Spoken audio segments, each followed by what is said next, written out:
Here at Nomad Capitalist, we have built an international team working remotely from all over the world, and we also have a couple of office locations. So we see the difference every day between international teams working remotely and between office locations. I am Khatia. I will share a couple of tips today on how to manage international remote team. Here at Nomad Capitalist, we help 7 or 8-figure entrepreneurs and investors to reduce their taxes, get second citizenships, passport, residencies, find a real estate investments, and in general, go where they're treated best. When team members work from the same location, they are able to speak to each other every day on a day-to-day basis. They're most of the times are from the same cultural background, and most of the times they have easier communication. They're usually in the same time zone as they're working together. So there are some things that are happening easily when you're together in the office. But when you have an international remote team, those things become challenging, like you are in different time zones, you're from different cultures and speak differently. And when you're leading an international remote team, there are several challenges that you can face. First of all, you are not able to supervise your team member on day to day. You're not actually able to see the person. And this is when you have to put a trust in them. Building trust in your team members is the #1 rule that can help you to manage your team members effectively. There are some companies that are using softwares that allows them to see if their team members are online, when they're logging in, when they're logging out. This is something that we're not using because, again, you have to trust your team members. And on the other hand, you have to create effective performance management strategies so that you don't have to check on them on a day-to-day basis. You just have to give them clear goals, clear deadlines, and just manage and evaluate based on that result. One thing that is also very common in international remote teams is that they're quite isolated from each other. They are working from different locations. They're not able to actually meet each other on a day-to-day basis. And a lot of things written via email can be interpreted very easily. There are a couple of ways to tackle the problem of social isolation.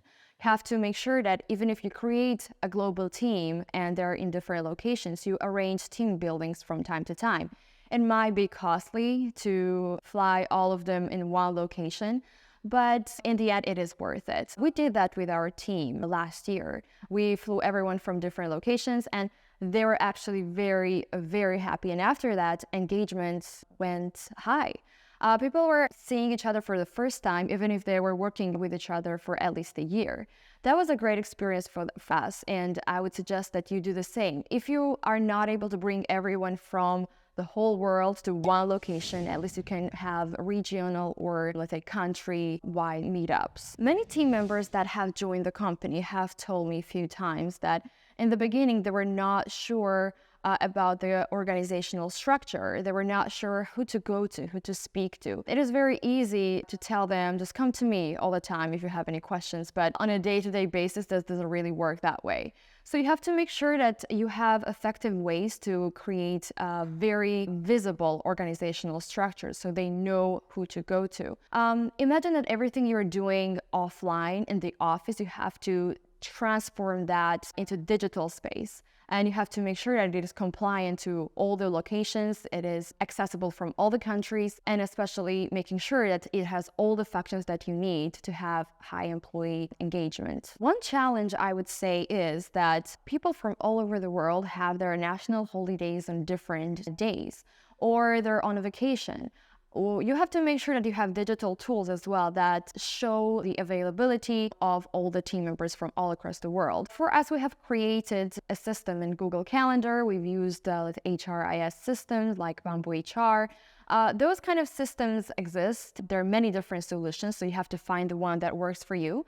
But definitely, it was a very much needed tool for everyone to be on the same page, for everyone to know who's available and when. And at one glance, this seems very basic. It seems very obvious, but the consequences of not having that kind of clarity sometimes brings bigger issues. We talked about trust, and I would say that giving independency to your team members is very important. As mentioned, if they are working remotely, you're not able to supervise them in every minute of their time. So it is very important for you to be able to delegate tasks well to them. And after that, making sure that you're able to track those tasks. It is definitely different from seeing them in the office on a day-to-day basis. But in the end, it really helps employee as well to feel more trusted and more empowered. So when you have people all around the world, local labor laws and time off benefits policies are quite different. Sometimes you're actually required to follow those rules. Sometimes it's up to you, depends on what type of positions you're hiring for. But main thing here is that if you want your team members to feel supported, feel engaged, and so on, you have to make sure that you are competitive to the local market as well.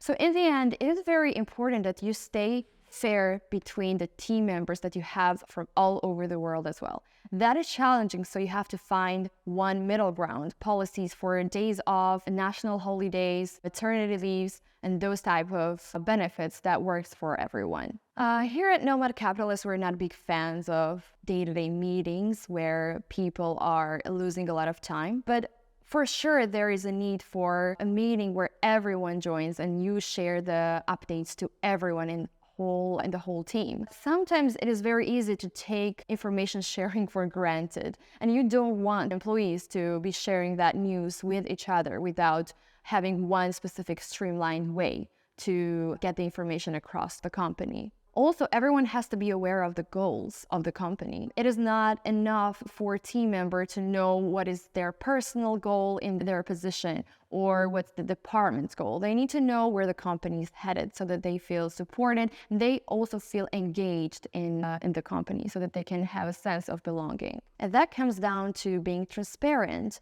and very open to your team members.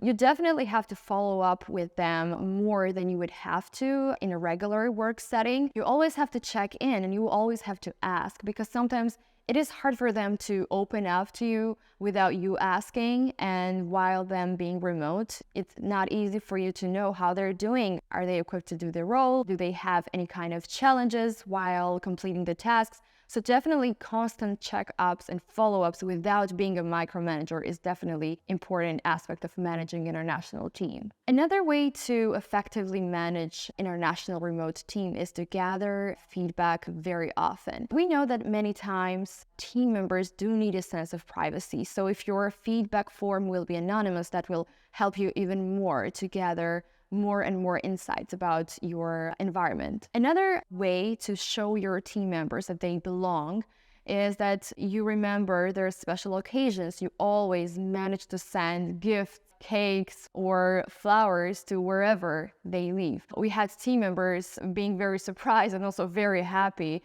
when they received a gift from us, and how it helps employees to be more engaged and actually very happy working with you is quite impressive. One of the biggest challenges also is how you celebrate the wins. How do you celebrate when someone is doing a great job? You're not able to arrange a party, or you're not able to congratulate them in person. You always have to find a substitute for that. In our case, we do have a platform where we're able to share all the updates in a beautiful graphic way so that people get more excited and we actually congratulate each other on wins. We also have to be very culturally sensitive when we're hiring people from different countries. So if you have team members from different countries, your feedback also should be adjusted to the culture that your team member comes from. I can give you an example. People from the United States are giving feedback quite differently than people in France. Those are just examples, but the idea there is that you have to be culturally sensitive. You have to be understanding of the local culture so that you're able to give feedback effectively. In the end, the goal is for the employee to know exactly where they stand and know exactly what they need to focus on. And while we're talking about that, it is important to note that you have to have very clear guidelines on communication, and that has been the biggest thing in our case. Again, different cultures are used to communicating differently, and that also includes work conversations. You should give them very clear guidelines of what are the expectations from them. Do they need to get back to an email or a text or a message in a certain hours or in certain periods of time? How they're addressing the clients, how they're addressing team members, each other. and all sorts of details that they need to know in order to be very effective. Security and data protection is also very important while you have your team spread across the world. It is definitely harder to control the data that you are sharing in another countries. It also depends on the location and depends on the local regulations and how strict they are with the data protection wherever you're hiring. So I would suggest that you take that into consideration as well while you're expanding your team. If you're interested to learn a bit more about this topic, going offshore, getting second citizenship, passport, residencies, real estate investments, managing international teams, you can join our yearly event, a Nomad Capitalist Live, and you can join the waiting list.